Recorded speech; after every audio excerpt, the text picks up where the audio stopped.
नराधम कांबळेला फाशी द्या, पीडित कुटुंबियांच्या भेटीनंतर सुनेत्रा पवारांची मागणी. भोरमधील आरोपीला फाशीच देणार, मुख्यमंत्री फडणवीसांचं पीडितेच्या वडिलांना आश्वासन, तर कठोर कारवाईचे पोलीस अधीक्षकांना निर्देश.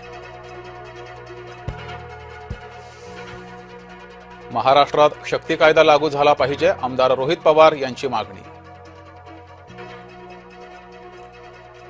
नाशिक कॉर्पोरेट जिहाद प्रकरणातील आरोपी निदा खानचा जामीन अर्ज फेटाळला, निदा खानला कोणत्याही क्षणी अटक होण्याची शक्यता.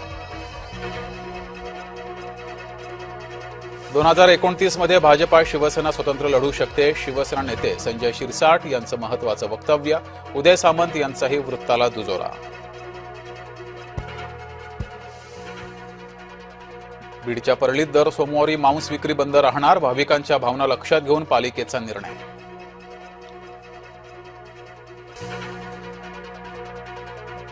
अमरावतीत बच्चू कडूंची स्वागत यात्रा, शिवसेनेचे पदाधिकारी कार्यकर्त्यांच्या उपस्थितीकडे लक्ष. परतवाडामधील मुख्य आरोपींची पोलीस कोठडी संपणार, उजेर खान, इक्बाल खानला आज न्यायालयात हजर करणार.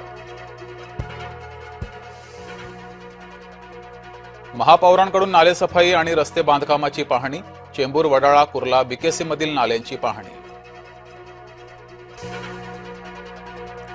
रुग्णाच्या नातेवाईकांकडून सुरक्षा रक्षकाला मारहाण, वर्ध्याच्या जिल्हा सामान्य रुग्णालयातील धक्कादायक प्रकार. अवकाळीमुळे द्राक्ष उत्पादक संकटात, नाशिकच्या द्राक्ष निर्यातीत मोठी घट, यंदा 70% द्राक्षांचं उत्पादन घटलं.